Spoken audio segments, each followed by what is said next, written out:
Eggs. So you'll want to pick out some eggs that have fairly smooth shell. You know, sometimes they have little lumps and bumps. They feel rough. Yeah, don't use those because you know, it'll interfere with the tool. It'll, you know, you're trying to draw on the surface. It'll just sort of like, you know, it'll be like drawing on sandpaper.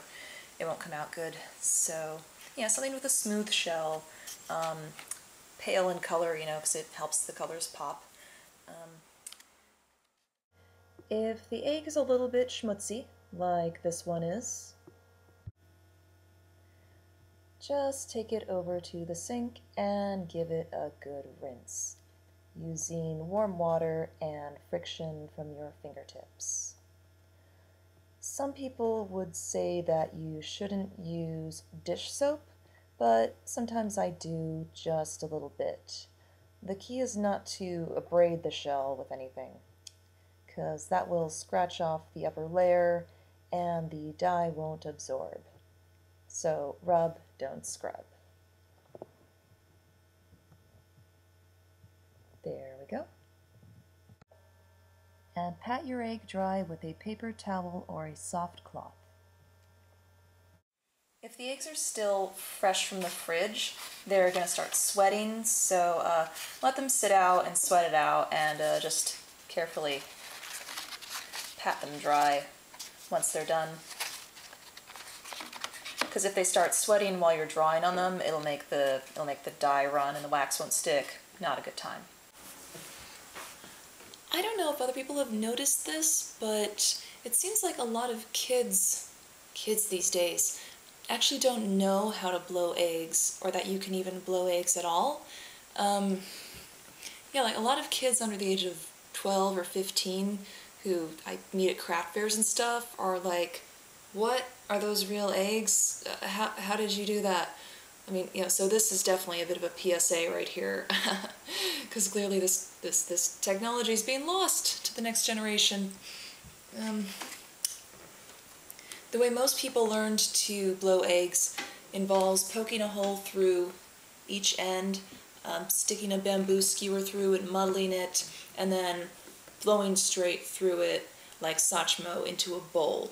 And that's fine if you want to do that, but you can blow out an egg using only one hole poked into it, and I think, you know, the fewer holes in the egg, the better, the more structural integrity it will have.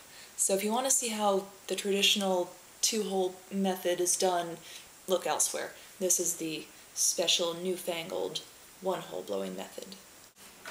So you will need a thumbtack, a heavy tablespoon, a bamboo skewer, depending, and one of these babies. There's this one, which utilizes the flow of breath, just like the two-hole method. And there's this one that just utilizes a simple bellows mechanism. You want to start by making a hole in the bottom, the round bit of the egg, by placing the thumbtack right against it and just lightly tapping using the weight of the spoon and a sort of, you know, drumming motion. Don't like wham it, you know, you'll totally crack the egg like you're eating it.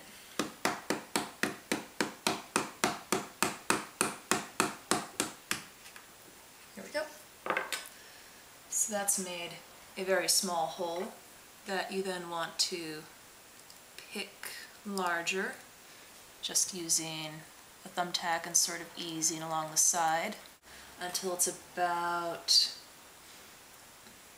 like a thumbnail width, you know, about 2 millimeters across. That should be large enough, because what you'll be doing is using one of these, either by breath or by bellows.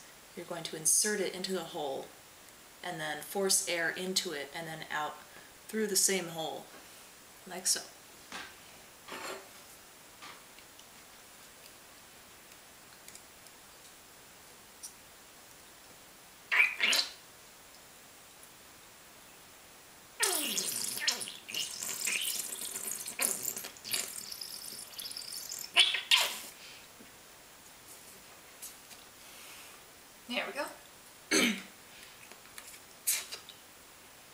So that came out pretty easily because these eggs are actually pretty old.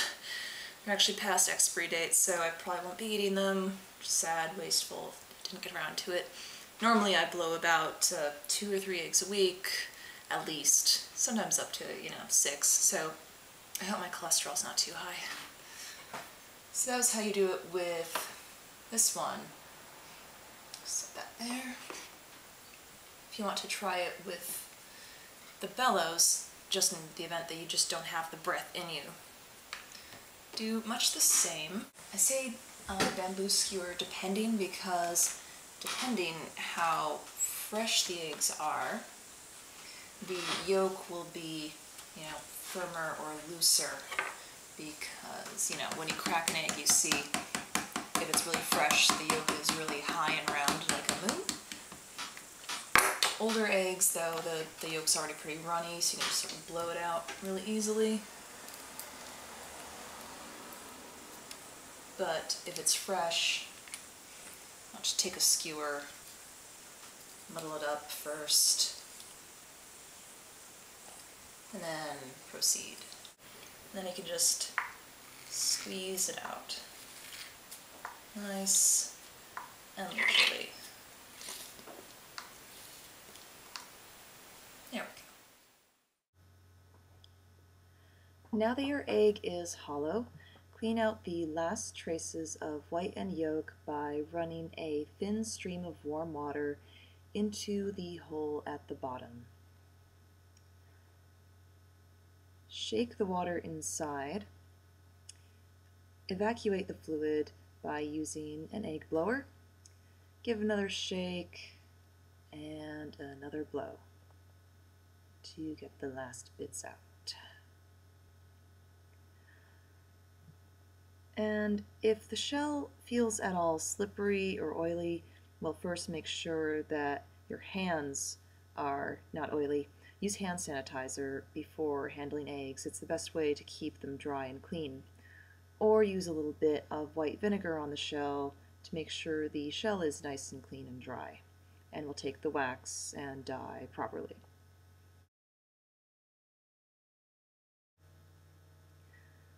Pat the egg dry once again with a paper towel or a soft cloth. And there we have it, the blank canvas upon which we will be drawing in our next session. Oh yeah, one more thing before we continue. You'll want to make sure your eggs dry out nicely. So when I mentioned in the first video, you should get a small box.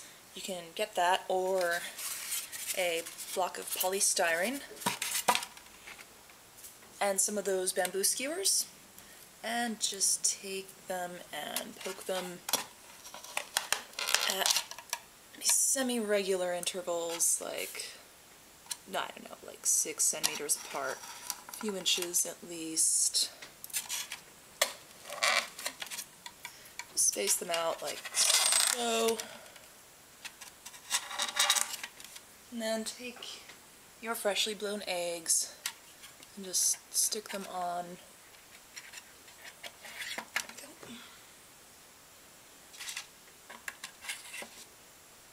And this will allow the water and any remnants of yolk or albumin to drain out. So there we go. Nice little egg Golgotha. So just let them sit like this for a day or two at least, and then they'll be nice and dry, and then we can move on.